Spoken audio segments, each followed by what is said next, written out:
अस्सलाम वालेकुम दोस्तों, अपनी नेक्स्ट वीडियो के साथ आपको वेलकम करता हूं अपने इस चैनल में। उम्मीद है आप सब खैरियत से होंगे। दोस्तों, आज की इन्फॉर्मेशन और न्यूज़ भी काफ़ी ज़्यादा अहम है, इसको आखिर तक देखिएगा, हर टॉपिक को मुकम्मल सुनिएगा ताकि आपको सही तौर पे समझ आ सके और आप कम से कम मुझे कमेंट कर सकें। दोस्तों, बहुत सारे कमेंट ऐसे हैं जो कि अनकरीब मैंने लास्ट 1-2 वीक में ही वीडियो उस पर बनाई हैं, तो लाजमी तौर पे पीछे जाके चैनल पे वो वीडियो देखा करें, प्ले लिस्ट में जाया करें। वहाँ पे बेशुमार जो है वो मालूमाती वीडियो जिस टॉपिक्स पे आप पूछ रहे होते हैं। तो सबसे पहले तो आज जो मैं बात करूँगा वो है वालिदैन को बुलवाने का। इस वक्त सुनहरी मौका है, क्यों कर ये सुनहरी मौका, इस पर तफसीली बात करेंगे। स्पेन वर्कर्स के लिए एक और नया कानून जो है वो आया है, वो क्या कानून है इस पे बात करेंगे। स्पेन में घर ख़रीदने का अहम मौका, इस पे डिटेल के साथ बात करेंगे। और इंग्लैंड में यूरोप में वापसी पे वोटिंग हुई है, एक पोल हुआ है, उसके रिज़ल्ट्स क्या आए हैं, क्या तवक्को है कि आने वाले वक्त में इंग्लैंड वापस यूरोपीय यूनियन का मेंबर मुल्क बनेगा, इस पे बात करेंगे वीडियो के आखिर में। सबसे पहले तो वालिदैन को बुलवाने का जो सुनहरी मौका है उसके बारे में बात करते हैं। आज से तकरीबन 2-3 साल पीछे अगर जाएँ, अगर आपके पास परमानेंट रेजिडेंसी, आपको मालूम होगा कि टेम्परेरी पे तो आप वालिदैन को नहीं बुलवा सकते। जब आपके पास परमानेंट रेजिडेंसी आ जाती है उस वक्त आपके पास ऑप्शन होता है कि आप अपने वालिदैन को बुलवा सकते हैं। इसके बाद जब आपके पास नेशनलिटी आ जाती है तो फिर मज़ीद आपके चांसेस बढ़ जाते हैं कि आप अपने वालिदैन को अपने पास स्पेन में बुलवा सकते हैं। लेकिन आज से अगर 3-4 साल पीछे जाएँ तो बहुत सारे केसेस ऐसे थे कि इवन नेशनलिटी होल्डर, अपना घर होने के बावजूद, वसाइल होने के बावजूद लोगों ने अपने वालिदैन को अप्लाई किया, लेकिन वो वालिदैन को नहीं बुलवा सके। कुछ मेरे जानने वाले दोस्त ऐसे हैं जिन्होंने पहली मरतबा अप्लाई किया, रिजेक्शन हुई, दूसरी मरतबा अप्लाई किया, रिजेक्शन हुई, तीसरी मरतबा अप्लाई किया तो उनके वालिदैन के वीज़े लगे और वो उनके पास आए। हालांकि नॉर्मल उनके विज़िट वीज़े लगे, बाकी की ऐसी नहीं थी कि वो परमानेंट तौर पे उनके पास आ रहे थे। इस सूरत में भी ये सिचुएशन थी। उसके बाद आपको मैंने 2-3 महीने पहले एक वीडियो में आपको बताया था कि जो इस वक्त सबसे ज़्यादा वीज़े लग रहे हैं वो स्टूडेंट्स के लग रहे हैं, क्योंकि उस वक्त सेशन चल रहा था सितंबर का, और उसके बाद जनवरी का सेशन, जनवरी फरवरी में जो क्लासेस बैठती हैं उनका सेशन चल रहा था, तो इस वजह से काफ़ी ज़्यादा वीज़े स्टूडेंट्स के लग रहे थे। अब क्योंकि वो सेशन जो है वो ख़त्म हो चुका है, इस वक्त जो करंट सिचुएशन है वो ये है कि जो भी लोग वालिदैन के लिए वीज़े अप्लाई कर रहे हैं, यहाँ से उनको स्पॉन्सर भेज रहे हैं और वालिदैन को बुलवाना चाहते हैं, एक को या दोनों को, तो उनके वीज़े की रेशो इस वक्त काफ़ी ज़्यादा हाई जा चुकी है और बहुत ज़्यादा लोगों के वो वीज़े लग रहे हैं। पहली कैटेगरी में जो है वो इस वक्त वालिदैन के वीज़े लग रहे हैं, दूसरी कैटेगरी में विज़िट वीज़े भी काफ़ी बड़ी तादाद में लग रहे हैं, लेकिन उसके लिए उनका वहाँ पे, जिनको आप बुलवाना चाहते हैं, उनका वहाँ पे फाइनेंशियली बैकग्राउंड बहुत ज़्यादा स्ट्रॉन्ग होना चाहिए, उसकी बेस पे ही वो यहाँ पे विज़िट वीज़े पे आ रहे हैं। वालिदैन कौन से हैं जो आ रहे हैं और कौन से हैं जिनको अभी भी मुश्किलात का सामना है?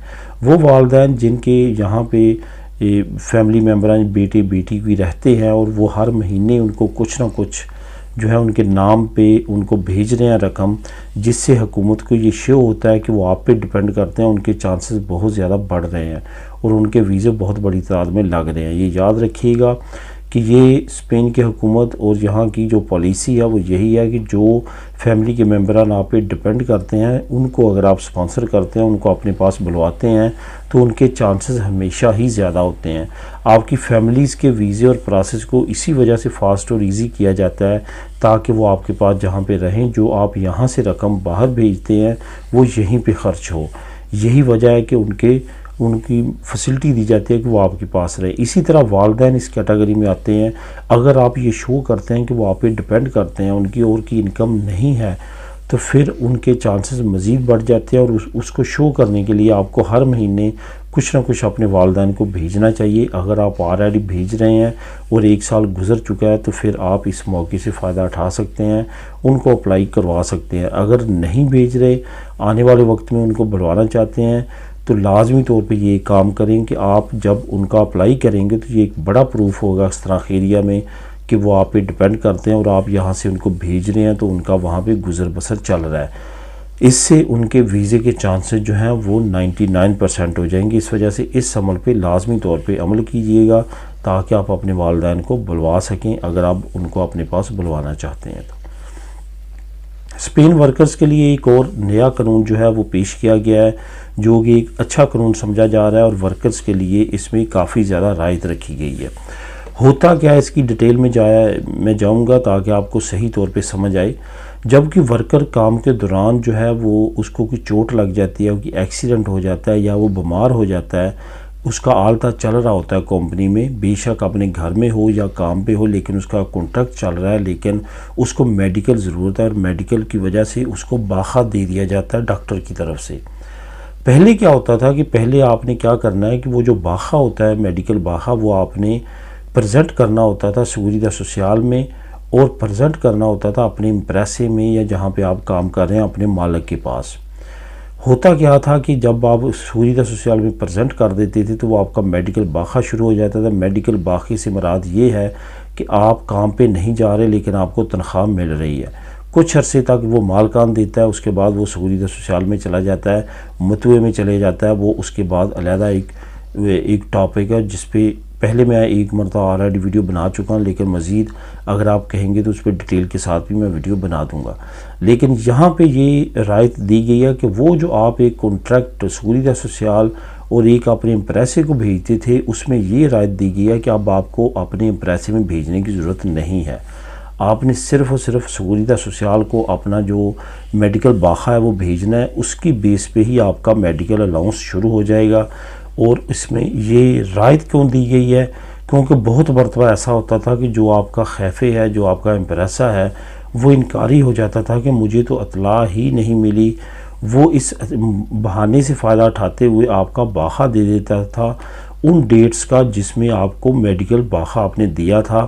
शो ये करता था गवर्नमेंट को कि ये काफ़ी दिनों से गैर हाज़िर था, मैंने इसका बाखा दे दिया है। उससे क्या होता था कि वो मेडिकल की जो तनख्वाहें हैं, जो अलाउंसेस हैं, वो देने से बच जाता था, जिसकी वजह से ये सख्ती की गई है। और अब ये पाबंदी ख़त्म कर दी गई है कि एक वर्कर अगर बीमार होता है तो उस पर लाजम नहीं है कि वो मेडिकल बाखा इम्प्रेसे को सेंड करे। दोस्तों, इसका लिंक मैं नीचे आपको डिस्क्रिप्शन में दे देता हूँ, आप उसको क्लिक करके ख़ुद भी डिटेल के साथ रीड कर सकेंगे। स्पेन में घर ख़रीदने का अहम मौका, ये मौका क्यों कर है और किस तरह से आप हासिल कर सकते हैं। एक बड़ी वेबसाइट है जो कि इंग्लैंड की वेबसाइट है, इंग्लिश वेबसाइट है, उसका लिंक मैं नीचे आपको लिंक नंबर 2 प्रोवाइड कर दूंगा। उसमें एक बड़ा आर्टिकल छपा है जिन्होंने पूरे स्पेन के वो एरियाज़ को तलाश किया है जिन एरिया में गाँव में प्रॉपर्टी जो है इस वक्त बहुत ज़्यादा सस्ती है। 3-3 हज़ार तक जो है वो घर वहाँ पे मिल रहे हैं, लेकिन उनकी शराइत कुछ इस तरह है कि आप अपने बीवी बच्चों के साथ वहाँ पे शिफ्ट हों तो आपको इस प्राइस में वो घर मिलेंगे। कुछ एरियाज़ ऐसे हैं जहाँ पे 100 यूरो रेंट ऑफ़र किया गया है, लेकिन फैमिलीज़ के लिए। इसकी बड़ी वजह यही है दोस्तों कि वहाँ पे पॉपुलेशन इंतहाई कम है और वो गाँव के जो मेयर हैं, जो वहाँ के अलकालदे हैं, वो ये चाहते हैं कि गाँव की पॉपुलेशन बढ़े और वहाँ पे जो है वो आमदोरफ्त और तमाम मामला जो हैं वो पहले की तरह चलें। दोस्तों, बहुत सारे इटली, पुर्तगाल और स्पेन और बाकी यूरोपीय मुल्क में भी इलाके ऐसे हैं जहाँ की पॉपुलेशन बहुत तेज़ी के साथ गिर रही है। ये ख़ास तौर पे वो इलाके हैं जो शहरों से थोड़े दूर हैं और वहाँ पे पॉपुलेशन इंतहाई कम है। तमाम जो जवान लोग हैं, नौजवान लोग हैं, वहाँ रहना पसंद नहीं करते, वो बड़े शहरों का रुख करते हैं। वहाँ पे ज़्यादा पेंशनरी ही रहते हैं जो कि डे बाई डे उनकी डेथ रेशो की वजह से आबादी मज़ीद कम होती रहती है, जिसकी वजह से ऐसी स्कीमें लाई जाती हैं। तो ये स्कीम से भी आप फ़ायदा उठा सकते हैं। स्पेन के बहुत सारे एरियाज़ की वो लिस्ट में नाम है जहाँ पे घर आप सस्ता तरीन ख़रीद सकते हैं, रेंट पे ले सकते हैं। वो लिस्ट आपको नीचे लिंक नंबर 2 में मिल जाएगी, आप क्लिक करके उसको ख़ुद भी रीड कर सकेंगे। आखिर में अब बात करते हैं स्पेन में इंग्लैंड में वोटिंग हुई है और उसमें ये तय पाया गया है कि क्या हम वापस यूरोपीय यूनियन को ज्वाइन करें या ना करें। इस एक जुमले पे वो वोटिंग हुई है। असल में ये एक पूल था जो कि एक बड़ी यूनिवर्सिटी की तरफ से ऑर्गेनाइज़ किया गया, उसके बाद बाकी ऑर्गेनाइजेशंस भी इसका हिस्सा बनी और उन्होंने एक बड़े लेवल पे, नेशनल लेवल पे ये पूल करवाया है।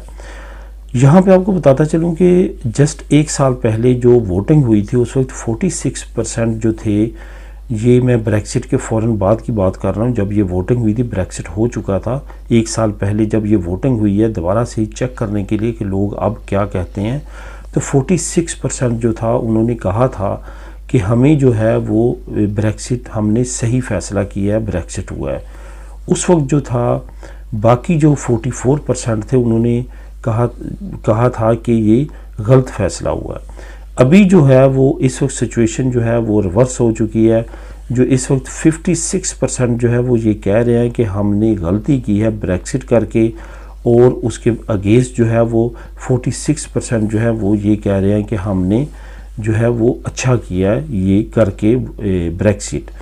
यहाँ पे आपको बताता चलूँ कि इस वक्त जो यूके की सिचुएशन है और वहाँ पे जो ग्रोसरी की सिचुएशन है, वहाँ पे जो इन्फ्लेशन बढ़ चुकी है, उसकी वजह से काफ़ी ज़्यादा यूके की इस वक्त माशी हालात ख़राब हैं। यूके का पाउंड तारीख की गहराइयों में गिर चुका है, इंतहाई डाउन उसकी प्राइस हो चुकी है। इस वजह से भी काफ़ी ज़्यादा मामलात वहाँ पे इन्फ्लेशन की वजह से ख़राब है, और लोग ये सोचने पे मजबूर हो चुके हैं कि हमने ब्रेक्सिट क्यों किया, क्या ये फ़ैसला गलत था। आने वाले वक्त में कुछ ऐसी अपडेट्स आ सकती हैं कि वो स्विट्ज़रलैंड की तर्ज का मुआहदा कर रहा है यूरोपीय यूनियन के साथ, और इस तरह की कुछ और मामलात हो सकते हैं ताकि वो वापस यूरोपीय यूनियन की तरफ, फ्री ट्रेड की तरफ आ सके। तो दोस्तों आज की ये थी अहम अपडेट्स। मिलेंगे नेक्स्ट वीडियो में नई अपडेट्स के साथ। अल्लाह हाफिज़।